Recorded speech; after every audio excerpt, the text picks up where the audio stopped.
Pemirsa, Menteri Dalam Negeri Tito Karnavian menyebutkan Papua Selatan siap menjadi provinsi yang baru. Mantan Kapolri itu memastikan pemekaran Papua tidak terhambat moratorium yang diberlakukan Presiden Joko Widodo sejak 2014 lalu.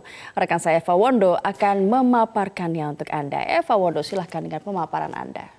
Baik, terima kasih Ajeng dan juga pemirsa. Menteri Dalam Negeri Tito Karnavian menyebutkan ada dua aspirasi yang masuk untuk pemekaran wilayah Papua, yakni di kawasan Papua Selatan dan Papua Pegunungan.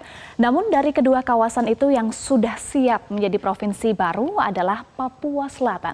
Hal ini merupakan hasil kunjungan yang dilakukan oleh Tito bersama dengan Presiden Joko Widodo ke Papua pada 27 Oktober.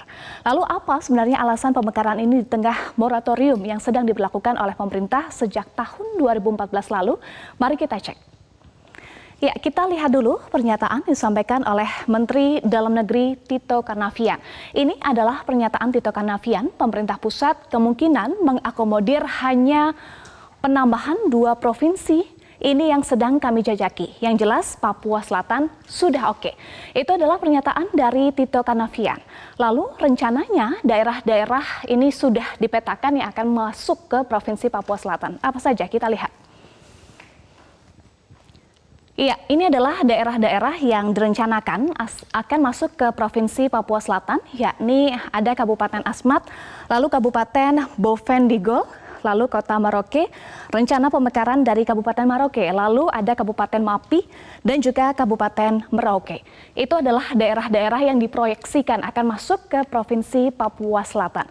Lalu sebenarnya pertanyaan publik, apa alasan pemekaran Papua? Menurut Mendagri Tito Karnavian ada beberapa alasan. Kita lihat. Iya, ini adalah alasan disampaikan oleh Tito Karnavian. Pertama adalah analisis bidang intelijen, lalu yang kedua mempercepat pembangunan, dan juga yang ketiga menjaga situasi keamanan tetap kondusif.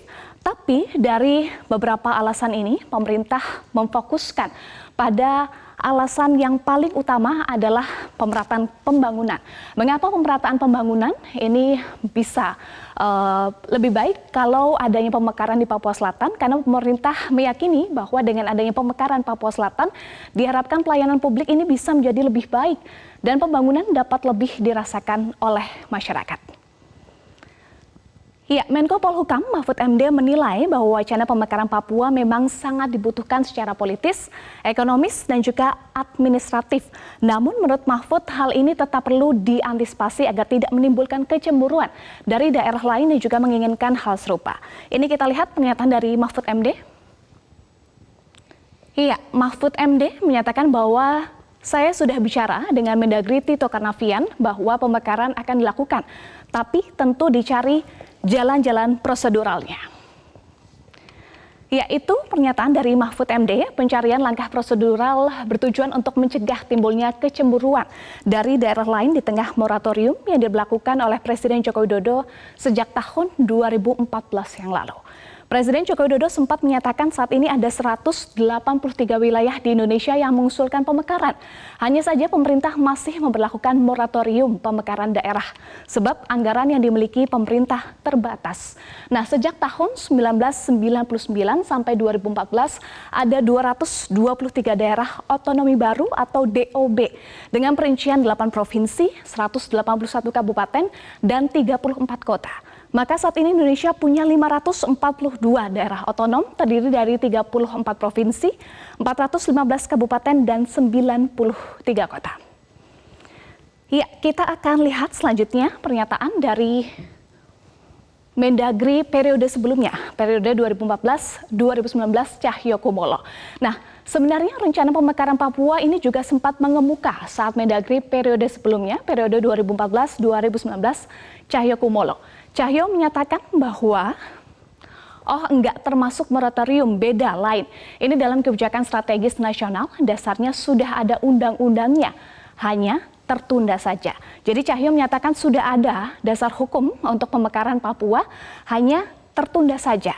Apa sebenarnya dasar hukumnya? Kita lihat. Ya, menurut Cahyokumolo sudah ada undang-undang yang mengatur pemekaran di Papua. Di antaranya adalah pasal 115 Undang-Undang Nomor 22 Tahun 1999 tentang pemerintahan daerah otonomi baru. Selanjutnya adalah Undang-Undang Nomor 45 tahun 1999 tentang pembentukan Provinsi Irian Jaya Tengah, Provinsi Irian Jaya Barat, Kabupaten Paniai, Kabupaten Mimika, Kabupaten Puncak Jaya, dan juga Sorong. Ya, tetapi pemerintah tidak ingin terburu-buru. Hingga saat ini pemerintah masih mengkaji lebih lanjut aturan pemekaran Papua Selatan. Namun Presiden Institut Otonomi Daerah Johermansyah Johan menyatakan ada peluang tata cara pembentukan daerah otonomi khusus yang mengacu pada Undang-Undang Nomor 23 Tahun 2014 tentang pemerintahan daerah. Ya, ini adalah Undang-Undang Nomor 23 Tahun 2014 tentang pemerintahan daerah. Ada dua cara pembentukan DOP, yakni usulan dari bawah yang diproses di pusat atau bottom up. Kemudian yang kedua adalah pembentukannya yang ditetapkan pemerintah pusat atau top down. Nah, cara usulan dari bawah kita lihat seperti apa mekanismenya. Ya, ini dia.